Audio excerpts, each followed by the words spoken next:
Hello and welcome to Computology academy. Myself Vidyanand Singh. और आज हम लोग डिस्कस करेंगे कि जो बिगेस्ट क्राइम अगेंस्ट ह्यूमैनिटी थी, तो उसके जो क्रिमिनल थे कमांडर मेलेडिक, इनको कन्विक्ट किया गया है कल, यानी कि 8 जून 2021 को इनका कन्विक्शन आया है, जिसमें कि इन्हें बोस्नियन जेनोसाइड के लिए दोषी पाया गया है और इन्हें लाइफ इम्प्रिजनमेंट का सेंटेंस सुनाया गया है इंटरनेशनल कोर्ट ऑफ जस्टिस से।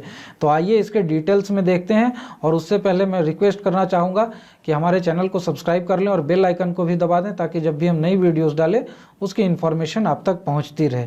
तो वर्ल्ड हिस्ट्री में बोस्नियन जेनोसाइड का एक बहुत ही इम्पॉर्टेंट पोजीशन है, क्योंकि वर्ल्ड वॉर 2 के बाद ये सबसे बड़ा क्राइम अगेंस्ट ह्यूमैनिटी माना जाता है। वर्ल्ड वॉर 2 के बाद, वर्ल्ड वॉर 2 में बहुत सारे मसकर हुए थे जूइस के, और उसके बाद सबसे बड़ा क्राइम अगेंस्ट ह्यूमैनिटी माना जाता है तो वो है बोस्नियन जेनोसाइड को। और इसके मेन जो कल्प्रिट्स थे उस समय के तत्कालीन राष्ट्रपति जो थे बोस्निया के, वो माने जाते हैं। और सेकंड में जो माने जाते हैं वो उस समय के जो आर्मी चीफ थे रात्को मलेडिक।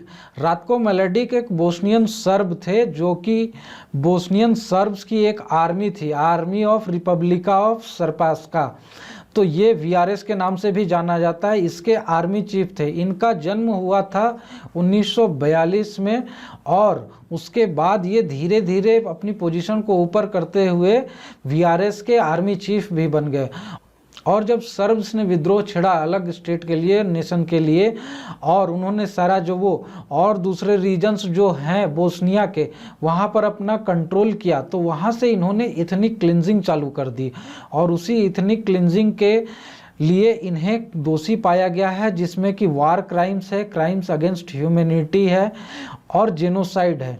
तो ये 3 मेजर इशूज़ हैं, जिसमें कि इन्हें वार क्राइम्स में 4 काउंट्स पे दोषी पाया गया है, क्राइम अगेंस्ट ह्यूमैनिटी में 5 काउंट्स पे, और 1 काउंट जो है जेनोसाइड का। तो इन सब चीज़ों पर इन्हें दोषी पाया गया international criminal tribunal for farmer Yugoslavia, ICYT। ये एक ट्रिब्यूनल है जो कि ICJ international court of justice का ही एक ट्रिब्यूनल है। तो इन्हें यहाँ पर यूगोस्लाविया के लिए ये ट्रिब्यूनल बनाया गया था 1996 में। लेकिन जैसे ही बोस्नियन वार ख़त्म हुई, उसके बाद ये गायब हो गए, छुपते छुपाते रहे और इन्हें पकड़ना मुश्किल हो रहा था। तो इनके अगेंस्ट में ICYT ने एक अरेस्ट वारंट जारी किया, जो कि इंटरनेशनली वैलिड था। उसके बाद यूनाइटेड स्टेट्स ने प्लस सर्ब्स ने भी, ऐसा नहीं है कि सर्ब्स में सारे सर्ब्स इन्हें सपोर्ट कर रहे थे, बहुत सारे सर्ब्स ऐसे भी थे जो कि इन्हें सपोर्ट नहीं कर रहे थे। क्रोएट्स इन्हें सपोर्ट नहीं कर रहे थे, बोस्निया के लोग जो थे वो लोग नहीं सपोर्ट कर रहे थे। तो इन सब ने मिलकर इन पर 5 मिलियन यूरोज का एक इनाम घोषित किया कि जो भी इनका पता देगा या जो भी इन्हें अरेस्ट करवाएगा उसे 5 मिलियन यूरोज का इनाम मिलेगा। और ये पकड़े गए लगभग 16 साल के बाद 2011 में, और 2012 में फिर से सुनवाई चालू हुई ICYT में। और इनका जब ट्रायल शुरू हुआ तो इन्हें 2017 में दोषी पाया गया 10 counts of war crime, genocide plus crime against humanity, different चीज़ों में इन्हें दोषी पाया गया, 10 चीज़ों में। और इन्हें आजीवन कारावास का, लाइफ इम्प्रिजनमेंट की सज़ा सुनाई गई। लेकिन इसके अगेंस्ट में इन्होंने international court of justice Hague, ICJ Hague में अपील किया। और ये 2011 से ही हेग में अरेस्टेड हैं, और वहाँ पर इनके ऊपर जब ट्रायल हुआ 2017 से 2019 तक, तो फिर से इन्हें 8 जून 2021 को दोषी पाया गया इन सारे काउंट्स में। और इन्हें 25 साल की life imprisonment reduce to 25 years of life imprisonment, 25 साल की सज़ा सुनाई गई है। तो ये बोस्नियन जेनोसाइड था क्या? तो ये बोस्नियन जेनोसाइड जो है ये चला 1992 से 95 तक। ये लगभग 45 मंथ्स का एक जेनोसाइड मतलब वार था बोस्निया में। तो बोस्निया है कहाँ?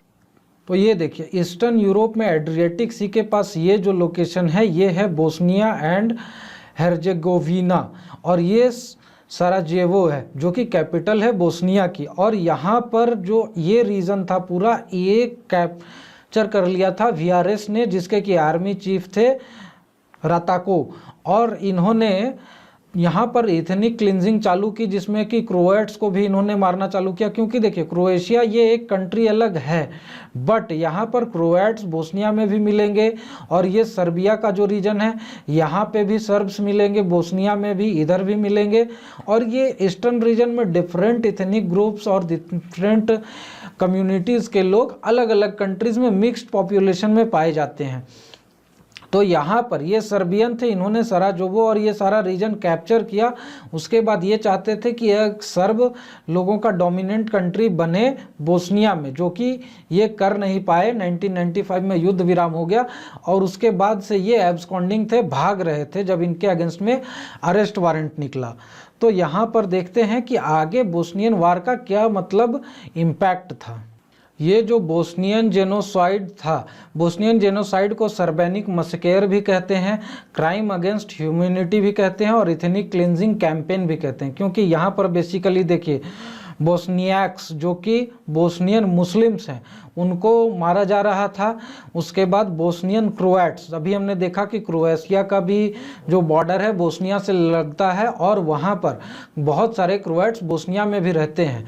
तो वीआरएस आर्मी जो भी रीजन कंट्रोल करती थी वहाँ पर से ये लोग क्रोएट्स को और बोस्नियन मुस्लिम्स को मार दे रहे थे, या तो उन्हें अनलॉफुली कन्फाइनमेंट में रख रहे थे, मतलब बिना किसी ट्रायल के, बिना किसी कानूनी कार्रवाई के उन्हें जेल में भर दे रहे थे, या फिर उन्हें वहां से भगा रहे थे, निष्कासित कर रहे थे।